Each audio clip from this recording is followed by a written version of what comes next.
The granite state promises freedom, but some souls never leave. Behind the picturesque fall foliage, centuries of cold blood, forgotten cemeteries, and screams echo in the White Mountains. Lock your doors, extinguish the lights. This is the definitive, terrifying ranking of the top 15 haunted places in New Hampshire, where the dead truly live, free or die.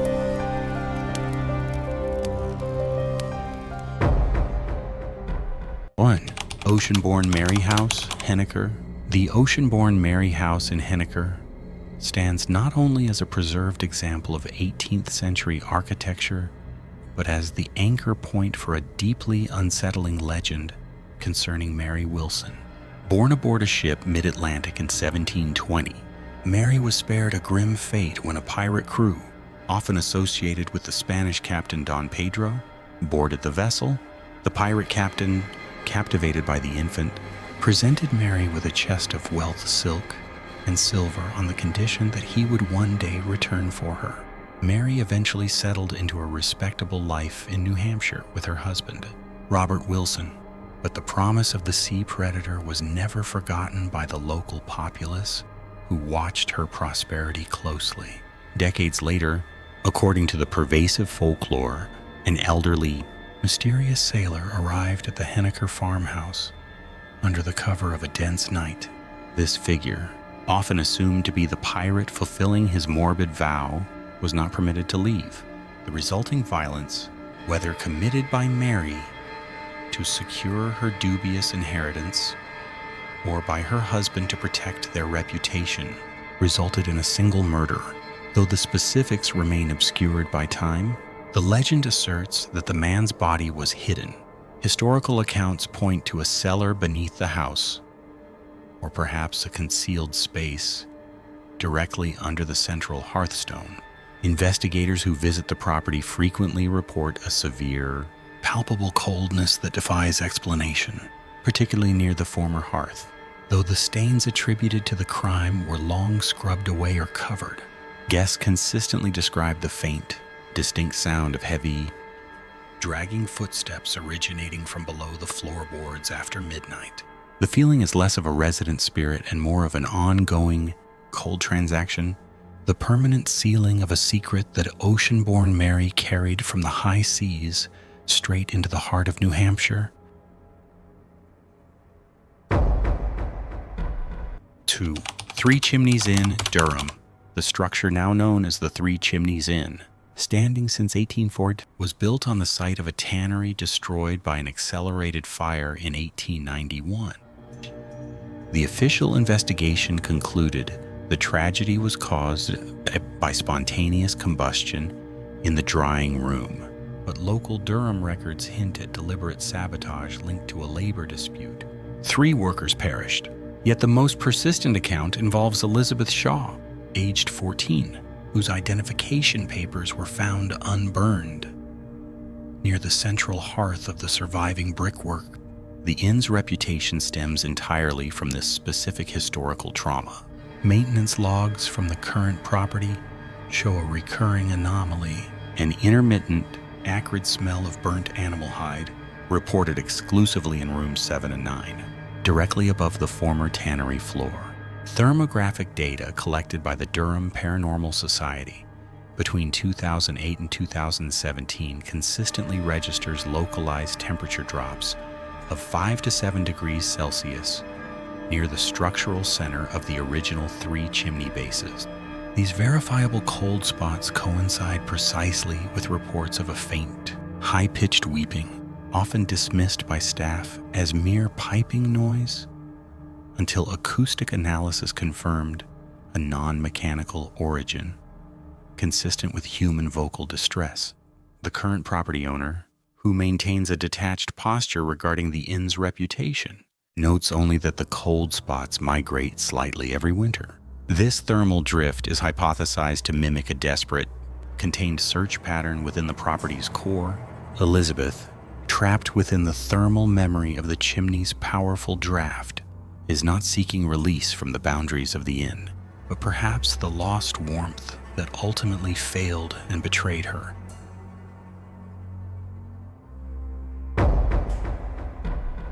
3. Notchland Inn, Hart's location. The structure of the Notchland Inn, built in 1860 near the infamous Willie Slide site in Hart's location, suggests historical resilience against the unforgiving landscape of the White Mountains. Its stone construction and secluded position served Judge Samuel Willie well, but the subsequent history of the estate, particularly after its transition to an inn, reveals a persistent, non-geological hazard: the pervasive presence of Beatrice. Documentation suggests Beatrice was a Spanish governess brought to the estate sometime between 1890 and 1910. Her documented life ended abruptly and violently, likely through drowning or a sudden illness in the secluded property, though the exact records remain fragmented or intentionally obscured by the societal pressures of the era. The focus of the haunting centers predominantly on the tower section of the building, specifically what is now designated Room 12. Investigators have repeatedly documented anomalous thermal fluctuations and instances of the strong, distinct scent of gardenias manifesting spontaneously in this space, often in defiance of controlled environmental conditions. The phenomenon is not merely residual. Its interactivity is evidenced by guest reports detailing the repositioning of small, personal items placed on dressers or the sensation of a rocking chair continuing its slow rhythm in the darkness after the occupant has been confirmed to be motionless. One repeated observation involves the movement of the tower room door latch, described by multiple separate witnesses as being deliberately manipulated from the inside when the room is confirmed to be empty and locked. Owners maintain a public stance of gentle skepticism, yet the consistent nature of the reports, spanning generations of visitors who have no shared knowledge of the local lore, lends credence to the narrative of an entity unwilling or unable to vacate the premises. The tragedy of Beatrice is not merely a ghost story, it is a documented, localized phenomenon confined primarily to the heavy stone walls of the inn, proving that some personal griefs can achieve a permanence rivaling the granite peaks surrounding Hart's location.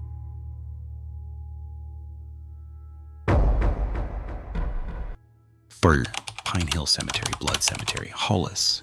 Pine Hill Cemetery in Hollis, New Hampshire, bears a simple, innocuous name that fails to convey its deep regional notoriety. Locals, particularly those residing near Route 111, know it only as Blood Cemetery. This unofficial designation is rooted in the prominent Blood family interred there, but enduring local legend insists the soil itself is saturated by an old, unresolved atrocity. Teenagers and paranormal investigators treat the site less as a place of rest and more as a test, drawn by aggressive phenomena, abrupt, irrational temperature drops, disembodied weeping, and visual distortions that authorities struggle to dismiss as mere folklore. The center of this activity fixates on the oldest section of the grounds and the grave of Jonathan Blood, dating back to the late 18th century. Multiple accounts, including official logs within the Hollis Police Department during the 1990s and early 2000s, detail the recurring displacement of his heavy granite headstone. Town workers repeatedly reset the marker, leveling it, cementing it into the base, yet it invariably shifts. Sometimes it rotates slightly, other times it is pushed entirely off its foundation and found several feet away, facing the dense tree line. The stone is too massive for casual human effort. The movement always coincides with intense, localized cold spots unrelated to weather. Access to Blood Cemetery is now intentionally restricted at night, a necessity born from the aggressive nature of the hauntings and the physical danger they present. The stones here are not merely static records of death. They are interactive props used by the entity tied to the blood name. Those who have measured the drops note a definitive, localized energy signature contradicting natural physics. To stand inside the gate after twilight is to risk not only witnessing a manifestation, but becoming physically involved in a territorial display of force exerted by the very ground itself.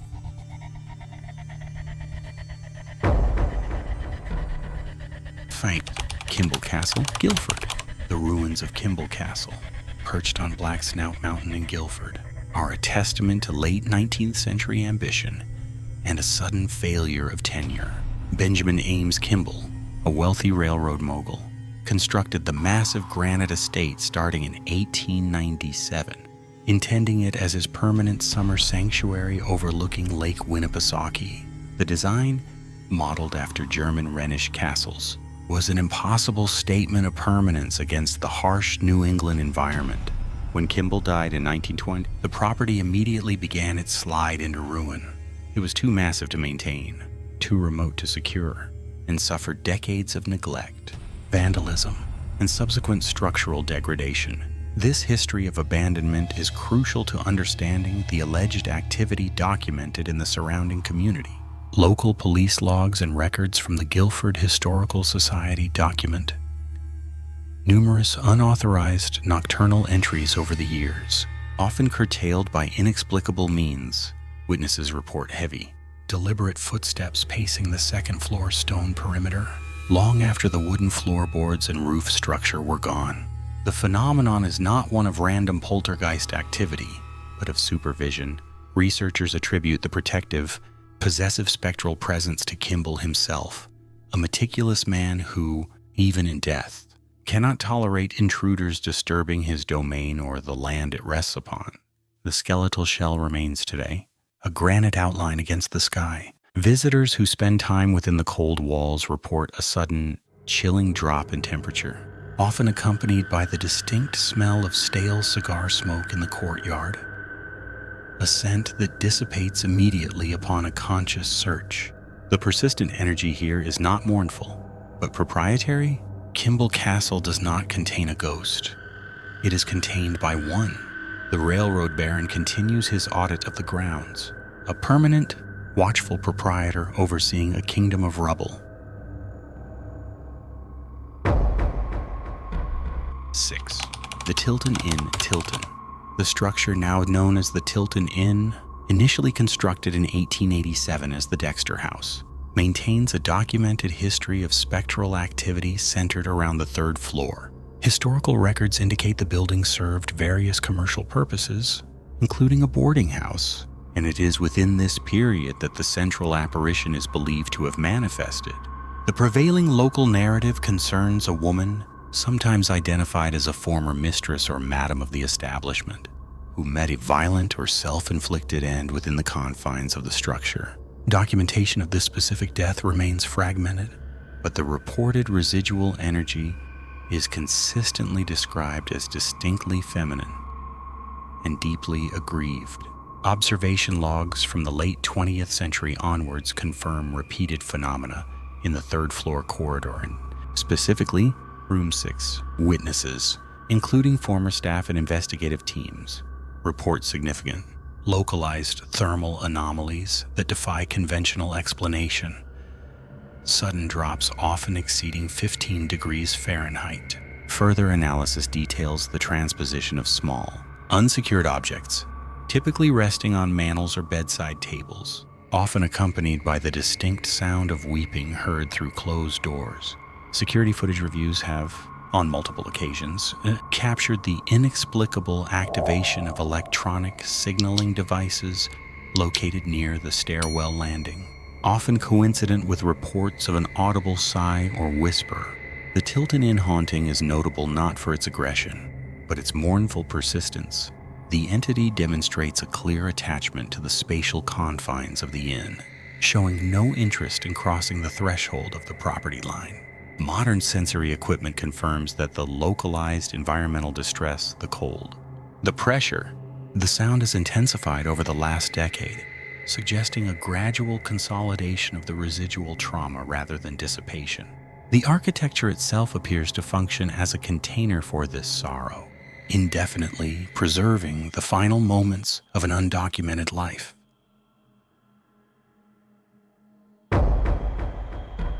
Set. New Hampshire State Hospital, Concord. The granite structures of the New Hampshire State Hospital in Concord hide a century and a half of medical despair. Established in 1842, the institution witnessed the evolution of psychiatric care, moving from moral therapy to the jarring realities of electroshock and frontal lobotomies during its peak occupancy in the mid-20th century. The sheer volume of untreated suffering is cited by historical preservationists as the source of documented auditory phenomena. Residual energy trapped within the walls, reports often center on the older wings, especially the subterranean levels where the initial hydrotherapy units were housed. Clinical records detail cases where patients died of exposure or drowning during extended cold water treatments, filed away as unforeseen complications rather than accidental deaths.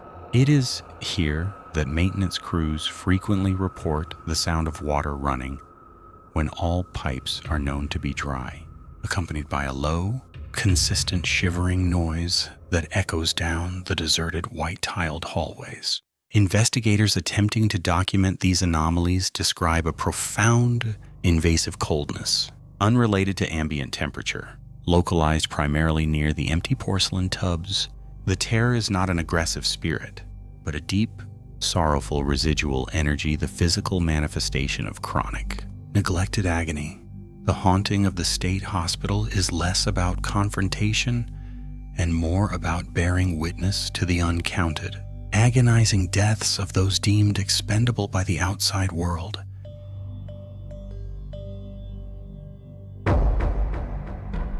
Eight, Isles of Shoals, Portsmouth offshore. The Isles of Shoals, 9 miles offshore, exist as 9 granite monuments to isolation and maritime danger. The extreme weather and difficult navigation ensured that tragedies were frequent. But one incident, documented extensively by contemporaneous reports, defines the darkness of Smutty Nose Island. It occurred on the night of March 6, 1873. The keeper, John Huntved, was ashore. His wife, Marin, remained in the stone cottage with his sister, Sarah Huntved, and neighbor, Anita Christensen. Louis Wagner, a former fisherman, rode from the mainland intending robbery. Finding no substantial wealth, Wagner turned violent. Sarah and Anetha were brutally murdered with an axe and a heavy fishing knife in their beds. Marin Huntved was the sole survivor, escaping across the slick, low-tide rocks to Malaga Island, enduring the sub-freezing conditions until morning. Her testimony led to Wagner's execution, but the horror remained imprinted on the cottage itself. Local legend maintains that despite multiple attempts to scrub and sand the floorboards, dark, rust-colored stains reappear in the precise locations where the women were slain. These persistent stains, historically acknowledged, are said to be the residual blood of Sarah and Anita, eternally manifesting in the wood grain of the murder site. The documentary horror of the Shoals is its relentless preservation of specific detail. Visitors report hearing high-pitched, desperate sounds, often identified as the sound of Marin's fingernails scraping panic against the frozen granite of the shore path during her escape. The air carries an olfactory anomaly, a pervasive smell of copper and salt. Unconnected to the current tide or boat activity, Smutty Nose is not haunted by vague sorrow. It is actively, precisely haunted by the forensic evidence of that 1873 night, repeating the sound and sight of its violence in perpetuity.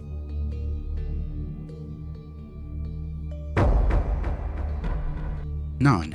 University of New Hampshire, Durham, Stoke Hall, a primary residential complex on the University of New Hampshire campus, is the site of the institution's most persistent spectral claim. Tracing back to the mid-20th century, the legend focuses on an unnamed female resident who died tragically in the building, though official campus records maintain ambiguity regarding the exact circumstances of her demise. This narrative is more than mere student folklore. It is an ingrained element of residential life operations, leading staff to treat specific maintenance requests in the West Wing. particularly near the second and third floor stairwells, with an almost ritualistic caution. The frequency of documented phenomena necessitates standard protocols for unusual occurrences. Reports filed over the past 4 decades detail recurring poltergeist activity and distinct thermal anomalies. Residential assistants consistently log complaints regarding lights activating independently in vacant rooms and localized temperature drops, sometimes reaching freezing levels that immediately precede auditory events. Students in the affected section of the building commonly report hearing the distinct sound of a heavy trunk or furniture being dragged across the hardwood floor above them, a sound which abruptly ceases upon investigation. In 2012, a specific internal study noted a statistical anomaly in electronic interference surrounding room 209. The entity, often perceived as a fleeting shadow or a feeling of intense sorrow, appears to interact predominantly with personal belongings, suggesting a connection to past loss rather than malice. This pattern of interaction reinforces the notion that the presence is permanently anchored to the structure, monitoring the lives of transient residents from the shadows of its own unrecorded tragedy.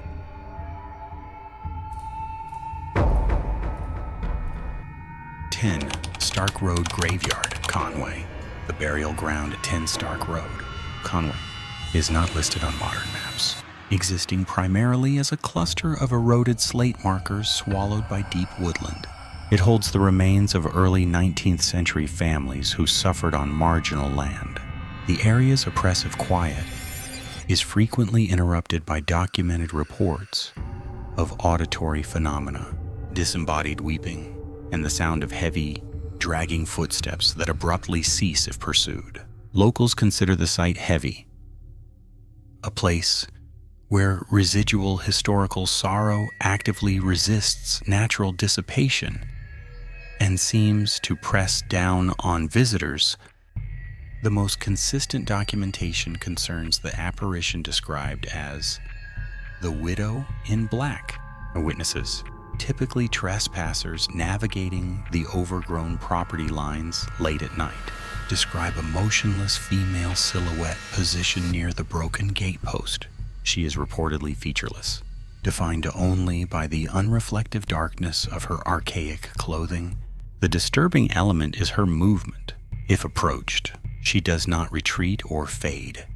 She simply vanishes the instant direct eye contact is broken, often reappearing immediately in a dramatically closer position, mirroring the decay of the markers she guards. Investigators theorize the concentration of spiritual distress stems from the land itself, rather than a single traumatic event. Records suggest the original inhabitants suffered extreme isolation and high infant mortality, leading to collective spiritual despair. This energy manifests as a powerful compulsion to flee the area. There are numerous recorded incidents of abrupt physical disorientation and panic attacks, directly attributed to the unseen, crushing pressure radiating from the forgotten. Isolated graves near Stark Road.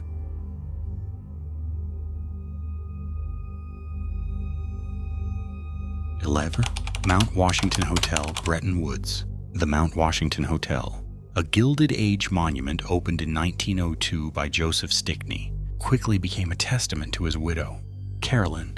Joseph died 2 years later, leaving Carolyn to manage the palatial Bretton Woods property. Though she later married Prince Eamon, Carolyn maintained primary allegiance, summering there annually until her death in 1936.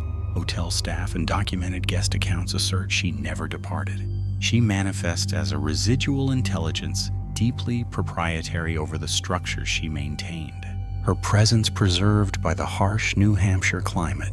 The haunting is intensely focused on the 3rd floor, specifically the Princess Suite. Numerous staff witnesses have documented repeatable phenomena centered on the antique 4-poster bed. Historically owned by Carolyn, it is often observed bearing the distinct indentation of a body moments after the room has been confirmed vacant. Documentation also supports claims of a spectral woman near the window, brushing her hair, vanishing when approached. Adjacent rooms consistently report the sound of Carolyn's preferred rocking chair, moving rhythmically, persisting late into the night, often confirmed by electronic surveillance systems during unoccupied periods. The documented spectral tenure of the Mount Washington is structural, not anecdotal. Internal management logs cite lights activating in vacant wings, subtle relocation of restricted objects, and the pervasive scent of an obsolete French perfume filling the Princess Suite after deep cleanings. Whether motivated by ownership or deep-seated inertia, the entity known as Carolyn Stickney remains an established component of the hotel's persistent history, an unsettling permanent resident strictly enforcing her proprietary claim over the resort.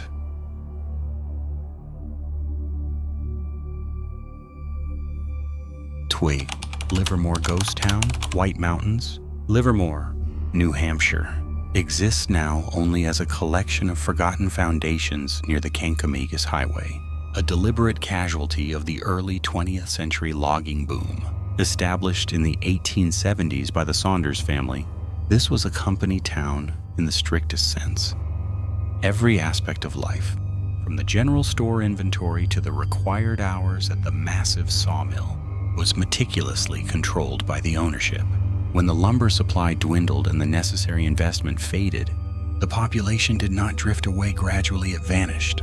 Houses were dismantled, the rail lines pulled up, and a devastating fire in the 1920s ensured that the isolation became absolute, leaving behind only concrete vestiges swallowed by the White Mountain wilderness.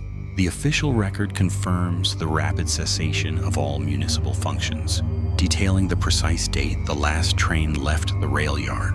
Researchers documenting the remaining structures, the enormous square cellar holes, and the crumbling concrete slab of the former machine shop, often report acoustic anomalies inconsistent with the natural environment. These are not the random sounds of wind, but the distinct, rhythmic hiss of a steam donkey engine cycling far too close, or the faint, sharp clang of steel on steel emanating from the overgrown riverbank where the log deck once stood. Instrumentation frequently registers sharp temperature drops and localized magnetic disturbances centered on the area where the town's communal housing once stood. The theory posits that the immense psychological pressure of living in a wholly owned and strictly disciplined environment embedded a persistent, unnaturally potent echo within the landscape itself. The most disturbing phenomenon occurs near the remnants of the company office, a structure known historically for its rigid enforcement of labor contracts and debts. Visitors recount an overwhelming, immediate sense of being critically scrutinized, a palpable judgment radiating from the empty foundations. Individuals entering the boundary often describe seeing momentary, peripheral movements, figures in dark work clothes, too fleeting to confirm, and an acute anxiety mirroring the historical fear of incurring the Saunders family's institutional disapproval. Livermore is not haunted by the dead seeking peace, but by the relentless, spectral mechanism of industry that failed to cease operations, forever policing a payroll that stopped decades ago.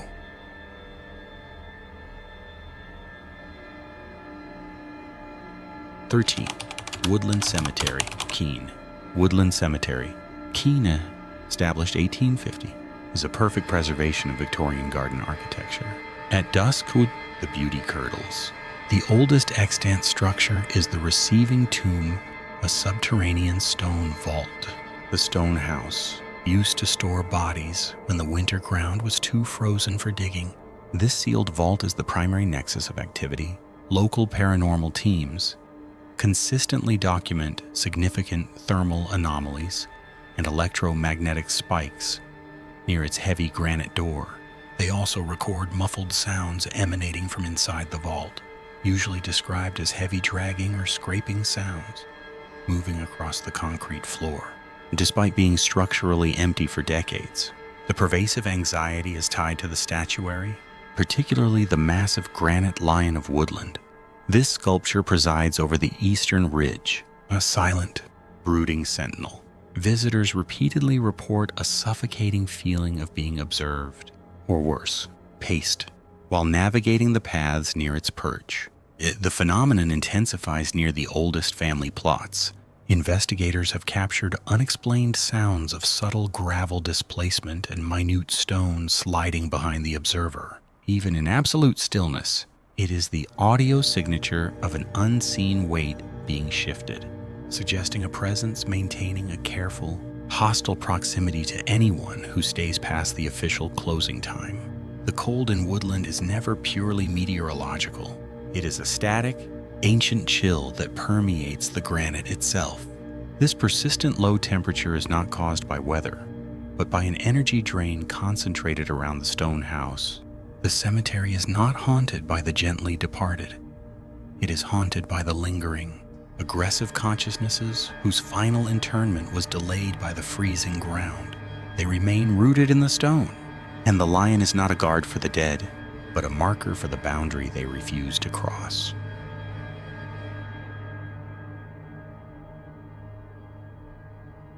Freen, Hill Woodman Frost House, Durham. The Hill Woodman Frost House, located near the Oyster River in Durham, New Hampshire, stands as a testament to deep colonial history and generational stewardship. Its structure reflecting construction techniques from the mid-17th century onward. It is a building defined by accumulation, not renovation. Records indicate the various members of the families, whose names the house bears, lived and died within its confines for over 250 years. A continuous cycle of birth, stewardship, and cold departure.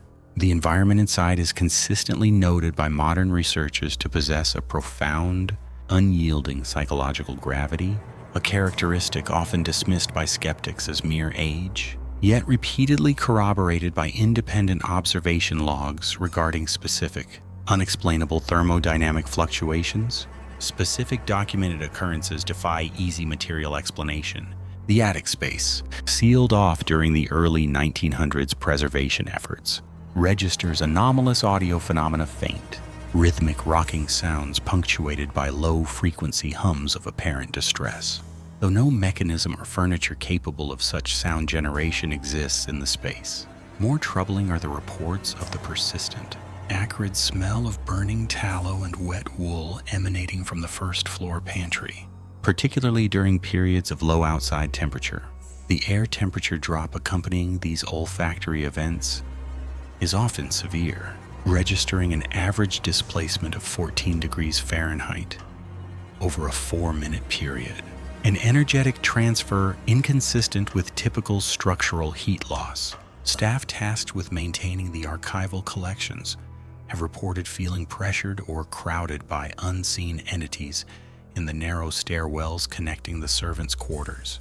The haunting of the Frost House is not characterized by a single dramatic apparition, but rather by residual emotional weight, the accumulated trauma of generations bound to the land.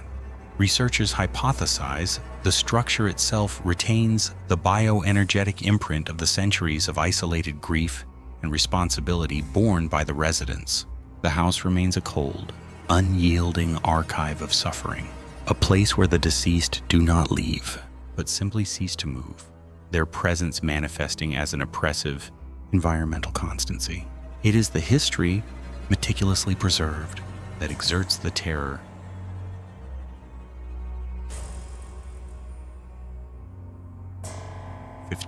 Gilson Cemetery du Nichois. Gilson Cemetery, officially established in 1740, rests on the sparsely populated western edge of Nashua, New Hampshire. It is characterized by severe erosion, weathered slate markers, and the isolation typical of early colonial burial grounds. One feature, however, consistently draws attention far beyond historical interest. A large, unengraved granite slab nestled beneath a dense stand of pines. Locals have, for generations, termed it the Witch's Stone, or in darker folklore, the satanic altar. It possesses no discernible date or name, yet it remains the physical nexus of the property's haunting reputation, disturbing all who stand near it. The narratives are uniform across decades. Visitors report a profound, sudden drop in temperature directly surrounding the slab. Regardless of ambient conditions, witnesses, from daytime historical surveyors to late-night trespassers, recount hearing distorted whispers originating from beneath the earth, usually after 1:0 a.m. The stone itself appears unnaturally responsive. Despite weighing hundreds of pounds, documented incidents show it shifting or being tipped upon subsequent visits, movements that defy natural erosion or vandalism. These physical anomalies align precisely with older accounts suggesting that the slab acts as a deliberate seal, holding something or someone in perpetual stasis.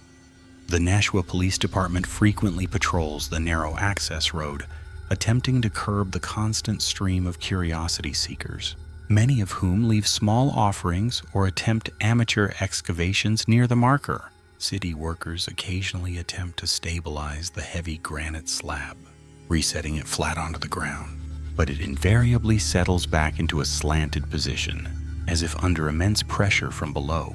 The official historical record offers no explanation for the stone's origin or its unsettling propensity for movement, leaving the disturbing conclusion that Gilson Cemetery is not merely old, but actively unstable, eternally haunted by the entity it attempts to contain. From forgotten inns to spectral mountain trails, it's clear that beneath New Hampshire's scenic charm lies a truly restless spirit. While these 15 locations top the list, the true encounters, the whispers, the unexplained phenomena, and the hard evidence are yet to be fully uncovered. Don't go into the dark alone. Be sure to subscribe and hit the notification bell for our upcoming deep dive series, where we personally investigate the most notorious of these sites. You won't want to miss the spectral evidence we capture next.